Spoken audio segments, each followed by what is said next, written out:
En France, un crime ou un délit est enregistré toutes les quelques secondes. En 2025, les services de police et de gendarmerie ont constaté des millions de faits sur l'ensemble du territoire. Et selon les dernières données officielles du ministère de l'Intérieur, publiées le 3 février 2026, la violence continue de progresser. Les violences physiques intrafamiliales bondissent de 13%, les violences physiques hors du cadre familial et les vols avec armes augmentent chacun de 4%. La France de 2026 est un pays où l'insécurité, loin de reculer, s'installe et s'aggrave. Mais cette insécurité n'est pas répartie également sur le territoire. Selon l'indice global du service de statistique ministériel de la sécurité intérieure, qui additionne 15 indicateurs de délinquance rapportés à la population, certains départements affichent des taux 3 fois supérieurs à la moyenne nationale de 48,4 faits pour 10 000 habitants. D'un côté, des départements ruraux paisibles où l'on peut laisser sa porte ouverte. De l'autre, des territoires où l'on enregistre plus de 100 faits pour mes 1000 habitants, où le risque d'être victime d'un vol, d'une agression, d'un cambriolage fait partie du quotidien. Une précision de méthode s'impose, ces chiffres mesurent les faits enregistrés par la police et la gendarmerie, et un département très peuplé ou très touristique concentre mécaniquement davantage de faits. Le mot « dangereux » recouvre donc des réalités diverses, mais les chiffres officiels dessinent une géographie de l'insécurité qu'il faut regarder en face. Dans cette vidéo, nous allons vous présenter les 10 départements les plus dangereux de France en 2026, selon les données officielles du ministère de l'Intérieur. Abonnez-vous maintenant à cette chaîne, chaque semaine, des analyses précises sur les réalités territoriales françaises que peu de médias osent présenter avec cette clarté. En 10e position, un département de la petite couronne parisienne où l'insécurité du quotidien s'est installée durablement, où les vols et les violences urbaines rythment la vie des habitants. C'est le Val-de-Marne. Le Val-de-Marne figure régulièrement parmi les départements les plus touchés par la délinquance en France. Ce territoire de la petite couronne parisienne, coincé au sud-est de la capitale, cumule les caractéristiques qui nourrissent l'insécurité. Forte densité de population, zones urbaines denses, proximité de Paris et de ses flux, et poche de grande pauvreté. Les faits qui frappent à le Val-de-Marne sont ceux de la délinquance urbaine du quotidien. Les vols avec et sans violence y sont particulièrement nombreux, notamment autour des gares, des centres commerciaux et des transports en commun qui maillent le département. Les cambriolages touchent régulièrement les zones pavillonnaires, et les violences urbaines, liées notamment au trafic de stupéfiants, marquent certains quartiers. Le département abrite des villes durement touchées par l'insécurité. Villeneuve-Saint-Georges, Champigny-sur-Marne, Vitry-sur-Seine, Créteil connaissent des niveaux de délinquance élevés avec des trafics installés et des tensions récurrentes. Ces territoires cumulent souvent difficultés sociales, chômage élevé et présence d'économies souterraines, un cocktail qui alimente la violence. Ce qui frappe dans le Val-de-Marne, c'est la banalisation de l'insécurité. Les habitants ont intégré des réflexes de prudence. Éviter certaines stations le soir, surveiller ses affaires dans les transports, sécuriser son domicile. Cette adaptation permanente au risque témoigne d'un climat où l'insécurité, sans être spectaculaire, pèse constamment sur le quotidien. Le Val-de-Marne illustre cette insécurité diffuse des départements de banlieue parisienne où la délinquance est devenue une composante ordinaire de la vie urbaine. En 9e position, un vaste département du nord de la France, le plus peuplé du pays, où la désindustrialisation et la pauvreté nourrissent une délinquance tenace dans les grandes agglomérations. C'est le Nord. Le Nord est régulièrement cité parmi les départements les plus exposés à la délinquance. Département le plus peuplé de France, il concentre de grandes agglomérations, Lille, Roubaix, Tourcoing, Dunkerque, Valenciennes, où l'insécurité atteint des niveaux préoccupants sur fond de difficultés sociales profondes héritées de la désindustrialisation. La délinquance nordiste se nourrit d'un terreau socio-économique dégradé. Les anciens bassins industriels et miniers, frappés par le chômage de masse et la pauvreté, ont vu se développer une économie souterraine et des trafics qui alimentent la violence. Roubaix, régulièrement cité parmi les villes les plus pauvres de France, concentre des difficultés sociales et sécuritaires majeures. Les faits de délinquance dans le Nord couvrent tout le spectre. Vol, cambriolage, trafic de stupéfiants, violences urbaines. La métropole lilloise, avec son attractivité étudiante et commerciale, connaît une délinquance de voies publiques importante, notamment dans l'hypercentre et autour des gares. Les trafics transfrontaliers avec la Belgique ajoutent une dimension particulière à l'insécurité du département. La frontière belge, précisément, complique la lutte contre la criminalité. Les trafics de drogue et d'armes profitent de cette proximité pour prospérer, avec des réseaux qui exploitent la porosité de la frontière. Le Nord illustre comment un territoire marqué par la crise industrielle et sociale peut voir l'insécurité s'enraciner durablement. Derrière la chaleur humaine légendaire des ch'tis se cache une réalité sécuritaire préoccupante, particulièrement dans les grandes villes où pauvreté et délinquance se renforcent mutuellement. En 8e position, un département méditerranéen où l'attractivité touristique et étudiante se conjugue à une délinquance urbaine élevée, faisant de la vie quotidienne une vigilance permanente. C'est l'Hérault.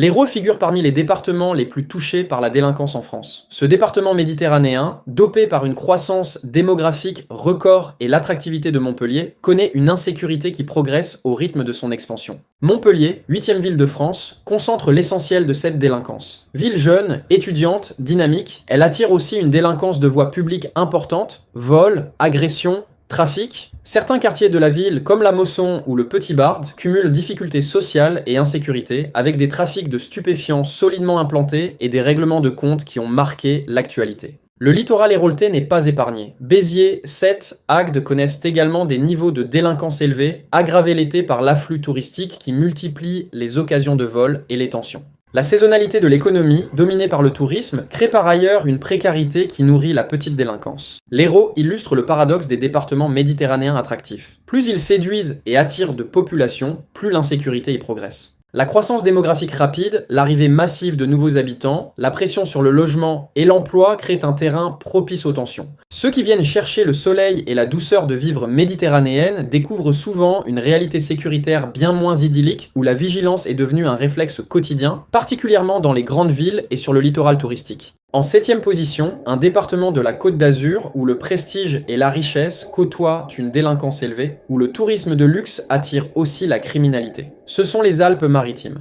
Les Alpes-Maritimes affichent l'un des taux de délinquance les plus élevés de France, avec environ 56 faits pour 1000 000 habitants selon les données 2025. Plaçant le département au 7e rang national. Ce territoire de la Côte d'Azur, symbole du luxe et du prestige, cache une réalité sécuritaire préoccupante que les cartes postales ne montrent jamais. Nice, 5e ville de France, concentre l'essentiel de cette délinquance. La ville a connu des vagues de violence qui ont marqué l'actualité nationale. Une année récente a compté près d'une centaine d'agressions à l'arme blanche ou par arme à feu et plusieurs morts, au point de faire l'objet d'une interpellation à l'Assemblée nationale sur l'insuffisance des effectifs policiers.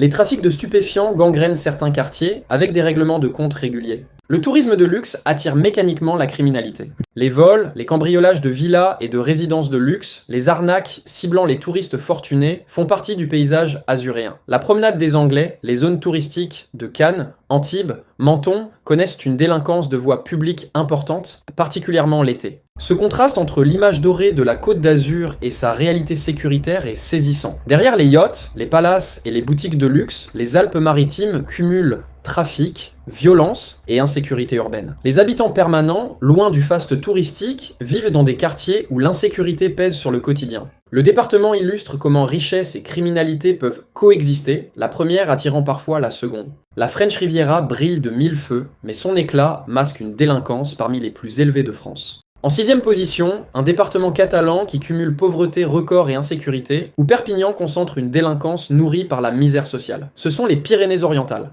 On arrive à la moitié de ce classement. Si cette vidéo vous apporte des données officielles que vous ne trouvez nulle part ailleurs, c'est le moment de la booster. Un like, un partage, ça m'aide énormément à continuer ce travail chaque semaine. Abonnez-vous maintenant. Les Pyrénées-Orientales affichent un taux de délinquance de 60,74 faits pour 1000 000 habitants selon les données 2025, plaçant ce département catalan au 6e rang des plus dangereux de France, en hausse d'une place sur un an. Avec plus de 30 000 crimes et délits enregistrés pour moins de 500 000 habitants, ce territoire méditerranéen cumule insécurité et détresse sociale. Perpignan, la préfecture, est au cœur de cette délinquance. La ville cumule les difficultés. Certains quartiers affichent des taux de pauvreté dépassant 70% parmi les plus élevés de France. Cette misère sociale nourrit une délinquance importante. Trafic de stupéfiants, vols, violences. Le centre-ville historique, paupérisé, concentre les problèmes d'insécurité. Le lien entre pauvreté et délinquance est particulièrement visible dans les Pyrénées-Orientales.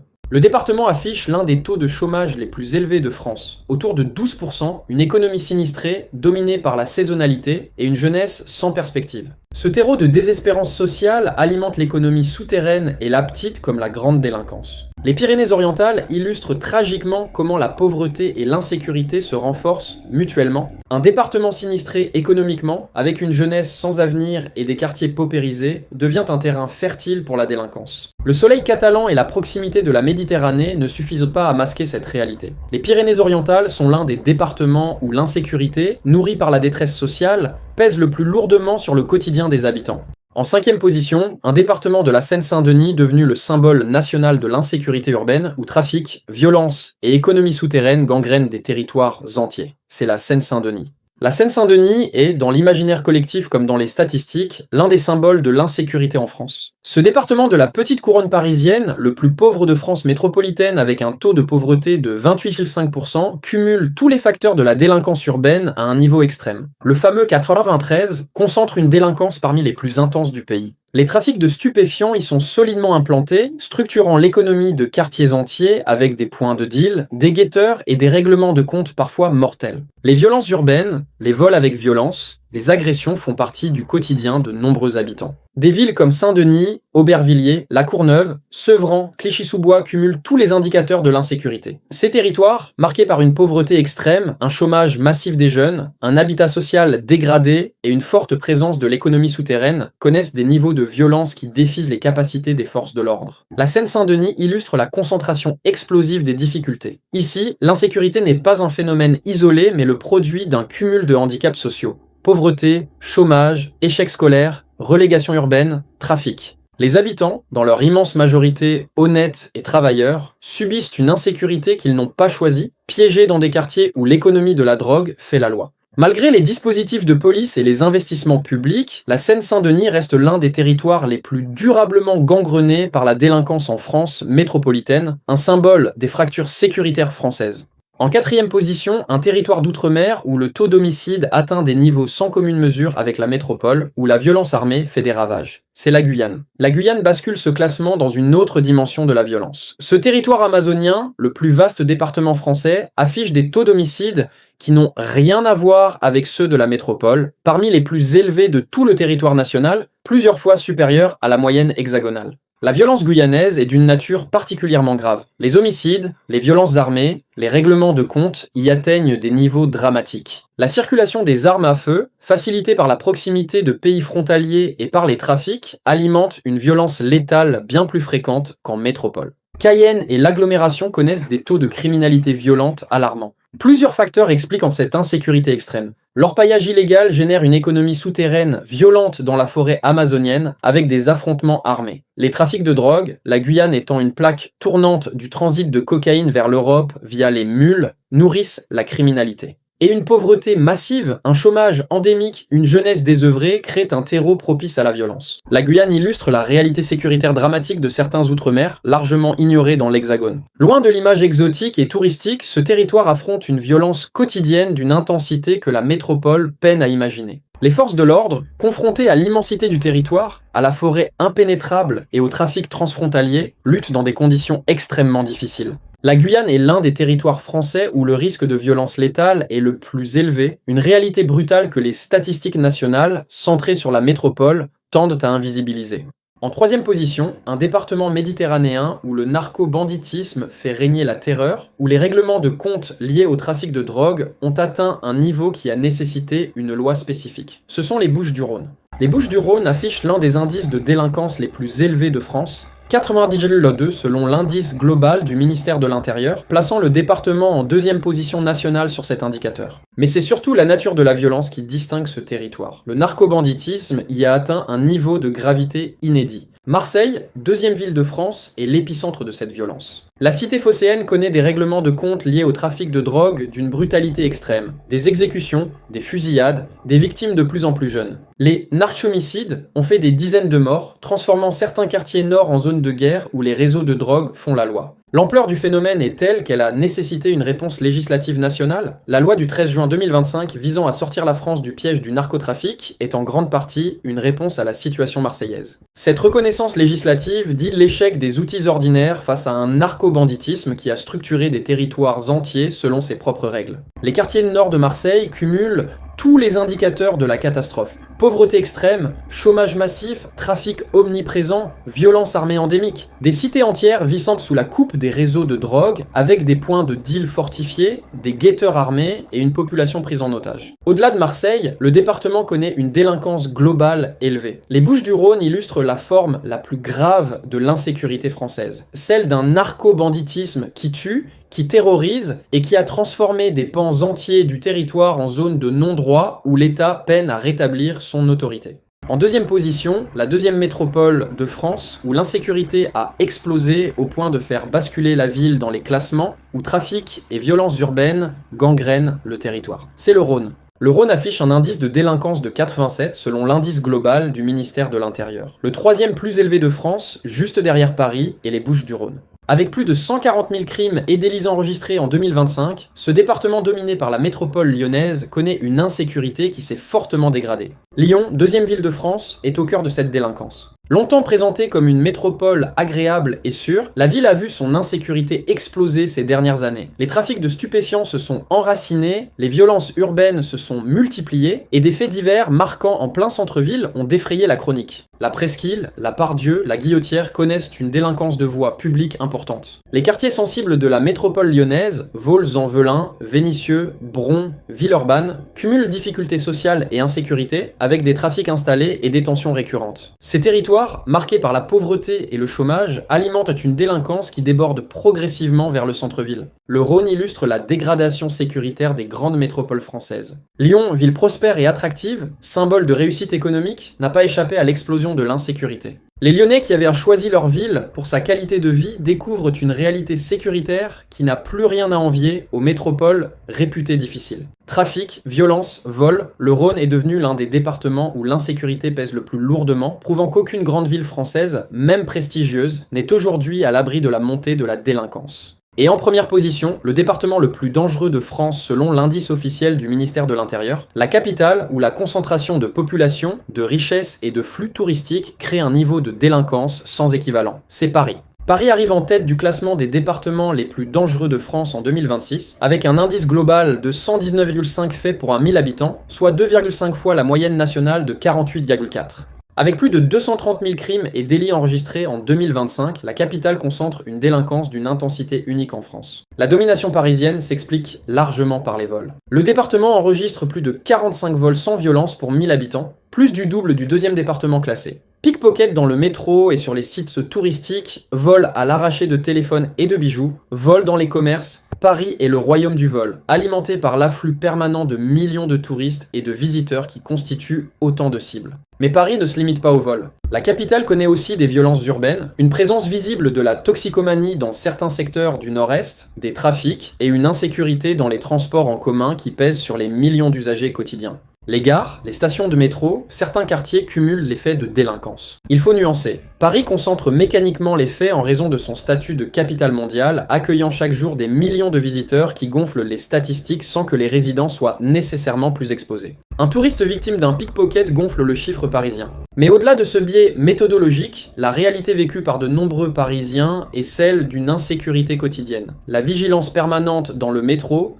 l'évitement de certaines zones la nuit, la crainte du vol. Paris est en première position parce qu'aucun autre département français ne concentre une telle densité de délinquance. Derrière le mythe de la ville lumière, la capitale affronte une réalité sécuritaire qui pèse lourdement sur le quotidien de ses habitants comme de ses visiteurs. Ces 10 départements dessinent la géographie de l'insécurité française. Des banlieues parisiennes aux métropoles régionales, du narco-banditisme marseillais à la violence armée guyanaise, l'insécurité s'est installée et, dans bien des cas, aggravée. Les chiffres officiels du ministère de l'Intérieur le confirment, la majorité des indicateurs de délinquance sont en hausse en 2026, avec une progression particulièrement inquiétante des violences physiques. Mais ces classements doivent être lus avec lucidité. Un département en tête ne signifie pas que tout son territoire est dangereux. L'insécurité se concentre souvent dans quelques quartiers précis, tandis que de vastes zones restent paisibles. Les chiffres mesurent les faits enregistrés, influencés par la population, le tourisme, l'activité policière. Ils disent une réalité, mais une réalité qu'il faut interpréter avec nuance plutôt que céder à la peur généralisée.